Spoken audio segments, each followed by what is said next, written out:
என்ன கமல் சார் என்னென்னமோ சொன்னீங்க, 8 வாரத்துக்கு அப்புறம் தான் ஓடிடி படத்துடைய வசூல் அப்படி இப்படின்னு என்னென்னமோ சொன்னீங்களே, இப்படி ஆயிடுச்சு அப்படின்னு பல பேர் கேட்க ஆரம்பிச்சிருக்கிறாங்க. ஸோ படத்துடைய ஒரு வார வசூல் என்னென்ன விஷயங்கள் இந்த படத்தை சுற்றி போயிருக்கு பார்த்துருவோமா?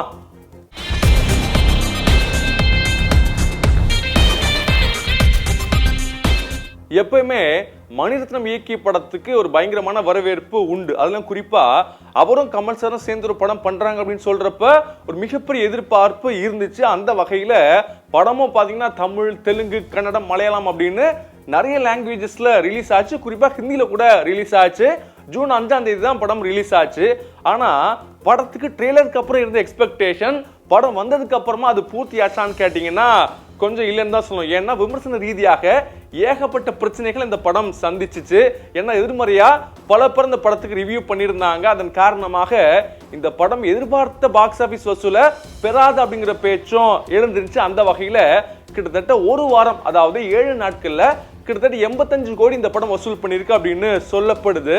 அதே போல தக்லை படத்தோட ப்ரொமோஷன்ல அந்த படத்தை பத்தி நிறைய விஷயங்கள் ஷேர் பண்ணிக்கிட்டாங்க. குறிப்பா அதுல கமல் சார் ஒரு விஷயத்த ரொம்ப பாராட்டியும் பெருமையோடையும் பேசினார். என்ன அப்படின்னா, இந்த படத்தோடைய ஓடிடி ஒளிபரப்பு நாங்க 4 வாரத்துக்கு அப்புறம் கொடுக்க போறது கிடையாது, 8 வாரத்துக்கு அப்புறம் தான் பண்ண போறாங்க அப்படின்லாம் சொன்னாங்க. அதை கேட்டு நிறைய பேருக்கு ரொம்ப சந்தோஷமா இருந்துச்சு. ஏன்னா தமிழ் படம் பாத்தீங்கன்னா இந்த ஹிந்தி பெல்ட்ல நிறைய இடங்கள்ல இந்த மல்டிபிளெக்ஸ்ல எல்லாம் ரிலீஸ் ஆகாது. காரணம் அவங்களுடைய டேர்ம்ஸ் அண்ட் கண்டிஷன்ஸ் வேற. நம்ம 4 வாரத்துல தான் ஓடிடிக்கு படம் கொடுக்கிற மாதிரியான கண்டிஷன்ல ரிலீஸ் பண்ணுவோம், அங்க 8 வாரம் கேட்பாங்க. அந்த வகையில இந்த படம் அந்த டேர்ம்ஸ் அண்ட் கண்டிஷன்ல ரிலீஸ் ஆகிற மாதிரி இருந்துச்சு.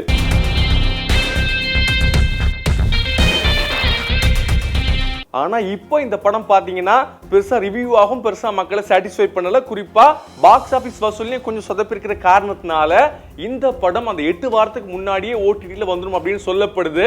அப்படி வந்தால் இந்த படத்துக்கு அது மிகப்பெரிய சரிவாதான் இருக்கும்னு பேசப்படுது. ஏன்னா இதுக்கு முன்னாடி ராஜ்கமல் தயாரிச்ச ஒரு படம் தான் அமரன் படம். அந்த படம் ஒரு மிகப்பெரிய வெற்றி அடைஞ்சிச்சு. அதன் காரணமாக 4 வாரத்துல வர வேண்டிய படம் ஓடிடில 5 வாரத்துக்கு அப்புறமா தான் கொடுத்தாங்க.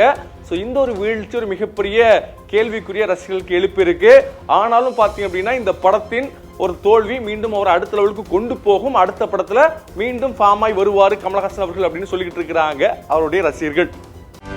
செய்திகளை உடனுக்குடனும் துல்லியமாகவும் தெரிந்து கொள்ள சப்ஸ்கிரைப் பண்ணுங்க.